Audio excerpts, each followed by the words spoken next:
All right. So I just wanted to give a little update on where I'm at with this. Um, it's been fun. I'm not gonna lie. I mean, I don't have a lot of time because I have a new baby. Well, relatively new, and this has been taking up all my time after working, building games for AAA studios. So this is what I've been able to do. Basically, I have Kimi K2 running on here, so I'm using OpenRouter to have like way less cost for API calls, and then I actually got it to learn how to use Claude Code CLI. So when I want to use Opus for coding, I have tools that I can use, and that's been a big actual like improvement in the whole system. So because I'm running on Windows, I think it doesn't run as smoothly as people who have Macs, who are running it on a Mac. But I wanted to have GPUs on here because I want to use, like, I want to take advantage of locally hosted models. Like, I just got this pretty awesome thing working, and it is generating audio now using the new Quwen 3 model. So it's all local. I don't have to pay 11 Labs anything. I trained it on my own voice. It's freaking awesome, actually. And so I was able to get audio messages back in Telegram now. Um, that's another thing is sometimes I've found that it shuts down when like the Telegram instance or the session shuts down somehow. With WhatsApp, I actually got it to figure out how to stop that from happening, but with Telegram, every once in a while, it does happen, but then I get a message when I ask it to message me on Telegram from the web UI. So I'm not sure what's going on there, and I don't know. But right now, what I'm trying to do is I'm trying to have it download Wand2GP because I want to be able to run different AI video and image generation models locally. So I'm trying to, basically do as many things as I can to get everything running locally on this computer. Obviously, I can't get the Kimi K 2.5 running on this because this is an older desktop that I had, and it has a RTX 3060 Ti, so it's not super powerful. But I do have things running right now that I think. Oh, okay. Really, what I wanted to say is skills. These are incredibly valuable. So I'd say some of the most important skills that I got, and you can get skills by just going to what is it? Um,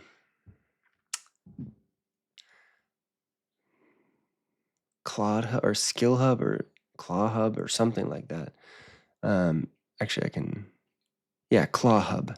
So basically, you can go here, you can find these different skills. Now, I would not recommend downloading a skill if you don't know what it's doing. I read through every skill because I don't trust anyone. I don't trust these things. And so basically make sure that it's not going to steal your information because that's a huge problem right now with uh, people running OpenClaw, ClawdBot, whatever you want to call it, MaltBot.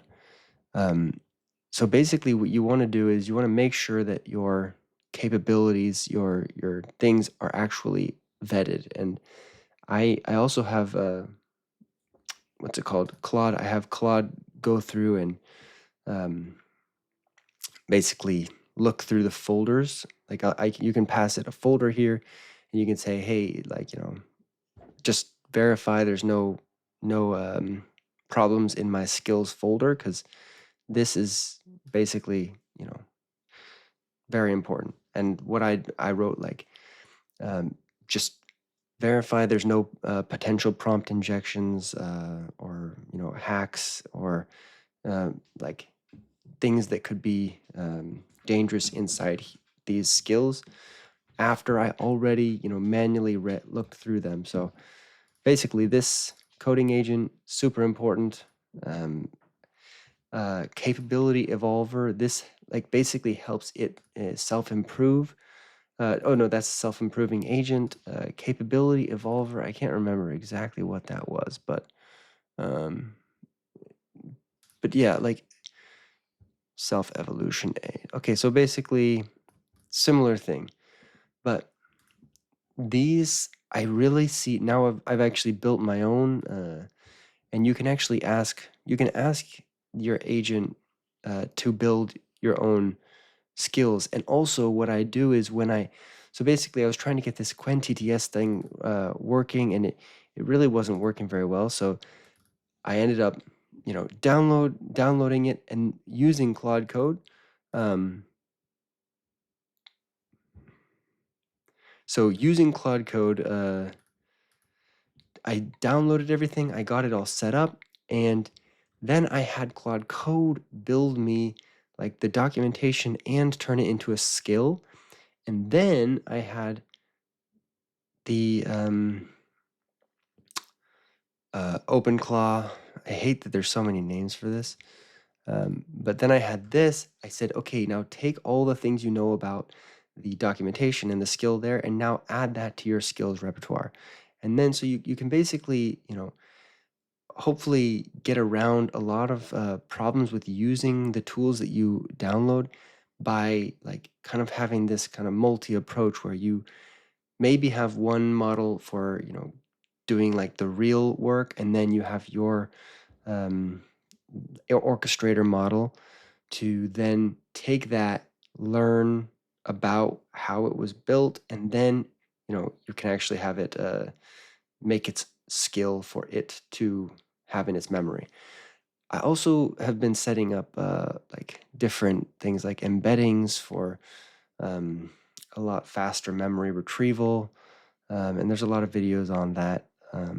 But yeah, it's fun because you're learning you're teaching this system how to learn, and like it's interesting to realize like how kind of stupid it is, and then but getting better and better as you give it more and more understanding. Now, one of the things I have noticed is like, so right now it should have already messaged me back. Like it's 10:28. And it said 5-10 minutes. So what I can probably try and do is, why aren't you messaging me?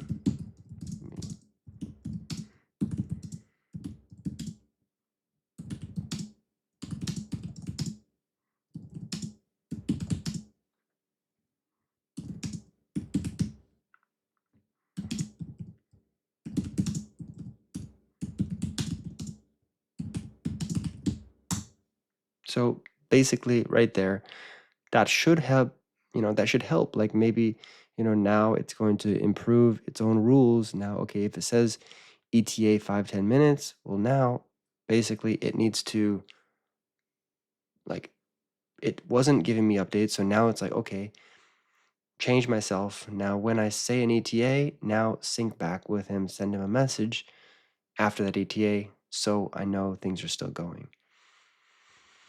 And basically, yeah, that's basically the gist of this. And honestly, right now it's just debugging. A lot of debugging, a lot of like getting things working. And I really think that if you have a Mac, it's going to be a lot easier, but I'm not going to buy a giant, like super expensive Mac Studio with a whole bunch of memory. And plus you're going to run in like, yeah, it's not worth it. I build games and we use Windows because GPUs are important. And okay, so here we can see content environment created. First update in 2 minutes. Okay, so now we'll see, did that instruction work? We should get an instruction in 2 minutes, and like I can see here, you can see how many errors it's having and like how many things it's trying, and just like it's fascinating to see how like bad it is in a way. Like I wonder if Opus 4.5 is much better. I haven't even I used it for like a little bit and I started racking up some money. I'm like, I'm not going to spend $100 in a day on this. So I switched to Kimi and now it's like $10 a day. So that's not bad, especially for like, an employee, like a 24/7 employee that can do a lot of things for me. And yeah, so it basically just feels like the possibilities are endless, and it's just like, what are you gonna do next? And it's honestly one of the greatest feelings as a developer, as someone who builds for a living. Like, I wish I could use this at my job, because there's so many things that it just, if you could teach something how to do it, like it's not a complicated task, but like instead they have to, hire people or they outsource things. It's like this would literally save so much money. However, security risks, it's not gonna happen anytime soon until the security risks are handled, and it's never gonna be for sure that they're handled. So I think until OpenAI and Anthropic create something like this, like companies are not going to probably adopt it. But see, like, look at this. This is what I don't like. I don't like how it constantly is asking me to run things. Like, I don't want to run things. I want you to do this. Like, yes. See, it's already starting to learn. It's already starting to learn. Like, want me to create a batch file to automate the conda setup. Boom. Like, there we go. Now I'm gonna hopefully get it to the point where it doesn't have to ask me that. It just automatically does that. I can even say, don't ask me these kinds of things.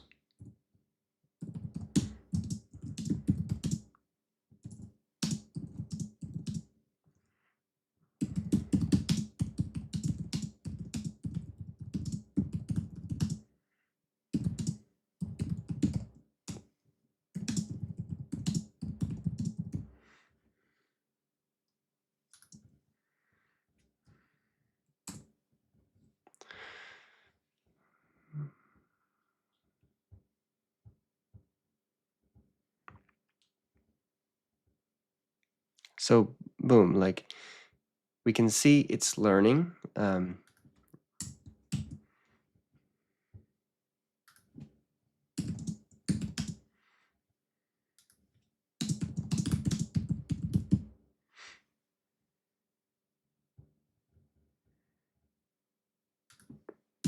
Like I'm trying to make sure it's not going to ask me another question, but if I send this right now, it'll queue it up.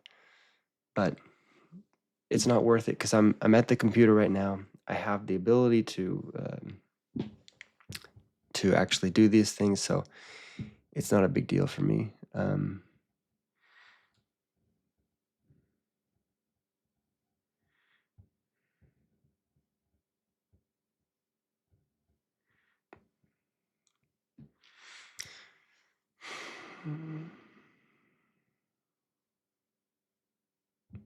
So the interesting thing right now is that I'm not 100% sure if it's running, because like I would assume that it would be running here unless if it launched a sub agent, and if it launched a sub agent, then yeah, I mean it's possible that I wouldn't see any output. But like as a developer, I like to see the outputs. That's what kind of annoys me with the sub agents. Like I wish that if there's a sub agent, I wish it like launched its own like basically CLI or something so I can see what's happening. But the thing is like, okay, it's trying something.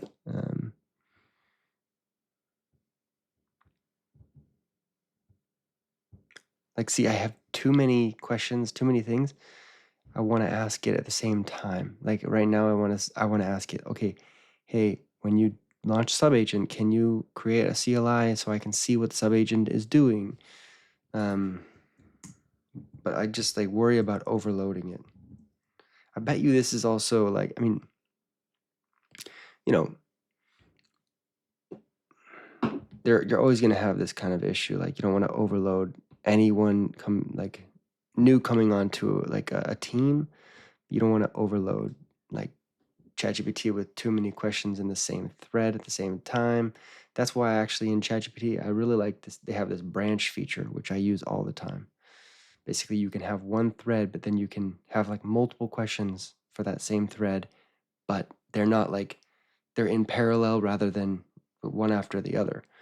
Like I wish I could have that here. So I could just basically create a new branch, keep this one in going, new branch saying, hey, and I think people have said you can actually set up these different threads on in Telegram. So that's my next thing that I want to do. It's not the highest priority, but it is definitely something that I want to get working.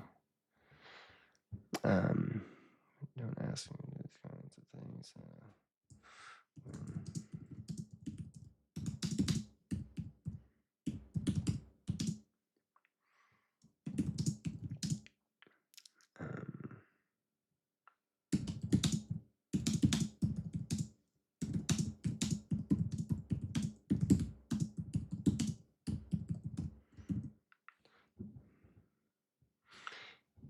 yeah, so basically, like this is what it's like, with OpenClaw as your employee. It's, a life employee. I'm just trying to see what it can do for me. It's so far, it's in the beginning it was horrible, and now it's pretty okay. The fact that it's starting to learn how to stop being like, it's starting to not fumble around and like stop messing up and being stupid. It's finally starting to be, you know, decent. And this is after probably, I mean, since my first video I made on this. So it's been a week maybe? I don't know. But many days of tinkering and playing around. Though I don't have as much time as I would like, but at least I have some time.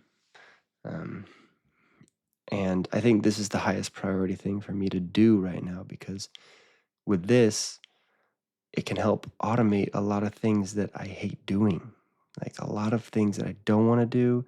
And I just think like having a 24/7 employee who's proactively trying to help you is pretty awesome.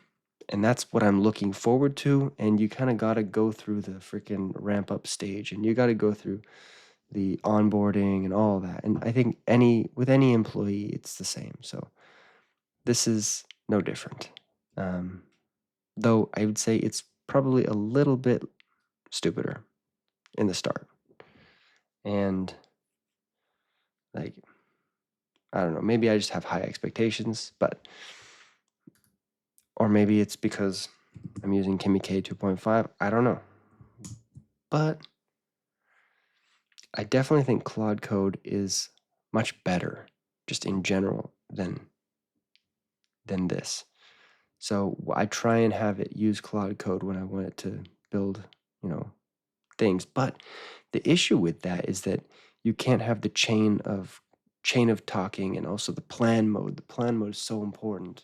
And so I really think like when you really want to build something complex, just use Claude Code and then have the instructions for your orchestrator to read through and understand how to use that complex system that you built.